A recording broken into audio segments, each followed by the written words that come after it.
আসসালামু আলাইকুম। আলহামদুলিল্লাহ, অবশেষে আমার যে বইটি আছে ট্যাক্স মাস্টারের নতুন যে বইটি ব্যক্তি আয়কর ও কোম্পানি আয়করের প্র্যাকটিক্যাল গাইড অলরেডি আমরা হাতে পেয়েছি। এই যে বইটি দেখতে পাচ্ছেন, অলরেডি হাতে পেয়েছি। তা অনেকের আগ্রহ আছে, অলরেডি আমাদের প্রি অর্ডার ছিল, এগুলো অনেকটাই আমাদের সেল হয়ে গেছে। তারপরও আমাদের এখন অনেকেই জানতে চেয়েছেন যে আসলে এই নতুন বইটার বৈশিষ্ট্য কি বা আমরা বইতে কি নিয়ে আসছি। তো এটি একটু আপনাদের সাথে শেয়ার করার জন্য আমি এখন আসছি। দেখেন, আমাদের এই বইটি মূলত ব্যক্তি আয়কর এবং কোম্পানি আয়করের উপরে প্র্যাকটিক্যাল একটি গাইড। আমার প্রথম বই যারা পড়েছেন সেখানে শুধু ব্যক্তি আয়কর ছিল, এটাকে মডিফাই করে সুন্দর করে, যেহেতু ফার্স্ট পাবলিকেশন ছিল সেখানে কিছু ধরনের আমাদের গ্যাপ ছিল, এগুলোকে পূরণ করে নতুন মোড়কে, নতুন আদলে এবং নতুন সিস্টেমে পাশাপাশি কোম্পানি আয়করের প্র্যাকটিক্যাল গাইড। বিশেষ করে কোম্পানি আয়করের উপর বাজারে আপনি ওইভাবে কোনো প্র্যাকটিক্যাল সলিউশন ভিত্তিক বই পাবেন না। আমি এই বইতে ব্যক্তির পাশাপাশি কোম্পানিটাকেও অ্যাড করে টোটালি একটা সলিউশন দেওয়ার চেষ্টা করেছি। এটা হচ্ছে 568 পৃষ্ঠার একটি বই, যেখানে আমাদের একদমই প্র্যাকটিক্যালি এক্সাম্পল দিয়ে বোঝানো আছে। এই ফার্স্টলি আমি বাজারে ট্যাক্সের উপরে এরকম বই নিয়ে আসছি যেখানে কেস স্টাডির মাধ্যমে প্রতিটা এক্সাম্পল দেওয়া আছে। আমরা একটু বইয়ের কন্টেন্ট গুলো দেখি যে কি কি কন্টেন্ট থাকছে আমাদের এই বইতে, বিশেষ করে ব্যক্তি আয়কর এবং কোম্পানি আয়করের কি কি থাকছে। যেমন ব্যক্তি আয়করের ফার্স্ট পার্টে আমরা সাধারণ বিষয়গুলিতে নিয়ে আসছি। এরপরে আমরা ব্যক্তির যে রিটার্ন ফর্ম গুলো আছে, সেকেন্ড পার্টে আমরা রিটার্ন ফর্ম গুলো নিয়ে আসছি। রিটার্ন ফর্মের পরিচিতি, অর্থাৎ রিটার্ন ফর্মের প্রতিটি কলাম কিন্তু এখানে আলোচনা করা হয়েছে যে প্রতিটি কলামে কি আছে। এরপরে আয়ের খাত আছে, আয়কর নির্ধারণ আছে, আয়কর রিয়াত কিভাবে করতে হবে, এর প্রতিটি কেস স্টাডি ভিত্তিক, এখানে লেখা আছে কিন্তু কেস স্টাডি ভিত্তিক আমাদের আলোচনা আছে।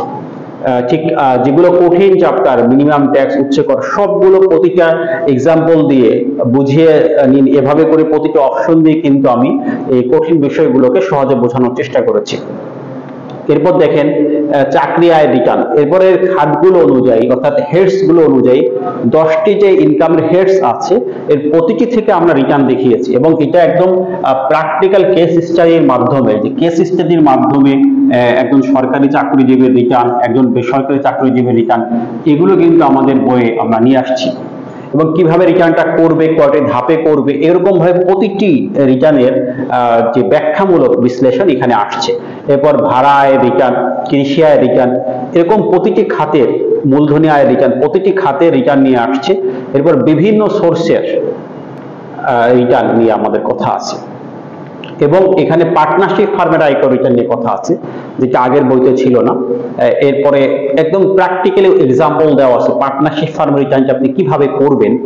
এরপরে আরো বেসিক্যালি আমরা অনেক সময় রিটার্নের সম্পদ, দায় এবং ব্যয় দেখানোগুলো বুঝি না, যেমন আইটি 10B, আইটি 10B, এগুলো প্রতিকে স্পেসিফিক্যালি কিভাবে পূরণ করতে হবে, কতটুকু অংশ খরচ দেখাতে হবে, এই বিষয়গুলো কিন্তু আমি এই বইয়ে নিয়ে আসছি। এরপরে মোস্ট ইম্পর্টেন্ট ই রিটার্ন সম্পর্কে আমাদের অনেকের সঠিক ধারণা নাই। ই রিটার্ন কিভাবে সাবমিশন করতে হবে, ওয়েবসাইটে যে রিটার্নটি পূরণ করিটা কেমন হয়, এর একদম নমুনা রিটার্ন সহ আমি নিয়ে আসছি। তাহলে এই বিষয়গুলো আসলে কোনো বইতে নেই। এরপরে কোম্পানি আয়কর, এটা খুবই একটা ইফেক্টিভ পার্ট এই বইয়ের, যেখানে আমরা প্রথমত উৎসে কর, কারণ কোম্পানি আয়করের দুটি পার্ট করেছি আমি, একটা হচ্ছে কোম্পানির টিডিএস আর একটা হচ্ছে কোম্পানির ইনকামের উপর ট্যাক্স, অর্থাৎ খরচের উপর কিভাবে ট্যাক্স গুলো কর্তন হয় আর ইনকামের উপর কিভাবে ট্যাক্স গুলো হয়, এই দুটো বিষয়কে আমি আলাদা করার চেষ্টা করছি।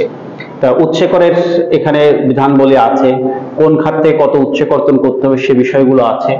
তৃতীয় পার্টে আমাদের 17 নম্বর অধ্যায়ে উৎসে করের প্র্যাকটিক্যাল রিটার্ন এক্সাম্পল দেওয়া আছে, যে উইথহোল্ডিং রিটার্ন, এবং সাথে সাথে আপনার এপ্রিল মাসে যে আমাদের এডিশনাল রিটার্ন দিতে হয়, সেপ্টেম্বর মাসে যে এডিশনাল রিটার্ন দিতে হয়, অর্থাৎ ওই রিটার্নের সাথেই সেগুলো কিভাবে করতে হবে সেগুলো নিয়ে আসা হয়েছে। এরপর কর্পোরেট ট্যাক্সের সাধারণ বিষয়গুলো কি আছে, কোম্পানির আয়ের খাত নিয়ে আমাদের বিস্তারিত আলোচনা আছে। কোম্পানি আসলে তার আয়কর কিভাবে নির্ধারণ করবে, তার রেয়াত কিভাবে, অর্থাৎ সিএসআর কি, এই সকল বিষয় আমি নিয়ে আসছি। মোস্ট ইম্পর্টেন্ট হচ্ছে একটা কোম্পানি কিভাবে অ্যাকাউন্টস তৈরি করবে, ট্যাক্স বিষয়গুলোকে মাথায় রেখে কমপ্লায়েন্স করে কিভাবে সে অ্যাকাউন্টসটা তৈরি করবে, এই বিষয়গুলো নিয়ে আসছি। অ্যাকাউন্টসের যে ব্যালেন্স শিট আছে, ইনকাম স্টেটমেন্ট নিয়ে যে প্রত্যেকটি পয়েন্ট এখানে আলোচনা হয়েছে। খুবই ইন্টারেস্টিং বিষয় যে এরকম কোনো বইতে আলোচনা করে নাই। এটা আমার নিজের ভাষায় লেখার চেষ্টা করেছি, আর ভাষাগুলো খুবই সহজ আপনাদের মনে হবে কারণ আমি নিজের ভাষায় লেখার চেষ্টা করেছি। এরপর কোম্পানির রিটার্ন দাখিল, অডিট প্রসেস এগুলো আছে। কোম্পানি রিটার্নের যে প্র্যাকটিক্যাল অংশ, যেমন এখানে আমি কোম্পানির অডিট রিপোর্টের নমুনা দিয়ে সেখান থেকে কিভাবে রিটার্নে কনভার্ট করতে হবে, রিটার্নটা করতে হবে, এগুলো নিয়ে আসছি।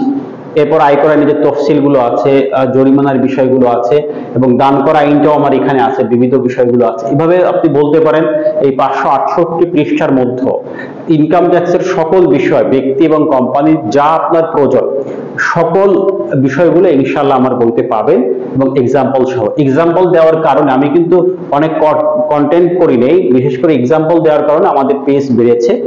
এভাবে করে বইটি সাজিয়েছি। আশা করি যারা বই সম্পর্কে অনেক প্রশ্ন ছিল, প্রশ্ন উত্তরগুলো পেয়েছেন। বইটার মূল্য নির্ধারণ করা হয়েছে আমাদের 850 টাকা, তবে 650 টাকা হচ্ছে আমরা সেল করতেছি এখন বইটা। আপনারা অনলাইনে অর্ডার করতে পারবেন অথবা সরাসরি আমার অফিসে এসে বইটি সংগ্রহ করতে পারবেন। এছাড়া আমাদের কিছু লাইব্রেরিতে বইটা থাকবে। তো যারা বইটা নিতে চান, বিশেষ করে এবছর যারা ট্যাক্সের কাজ করবেন, আশা করি তারা দ্রুত বইটি সংগ্রহ করবেন। সবাই ভালো থাকবেন, ইনশাআল্লাহ পরবর্তীতে আবারও দেখা হবে। আসসালামু আলাইকুম।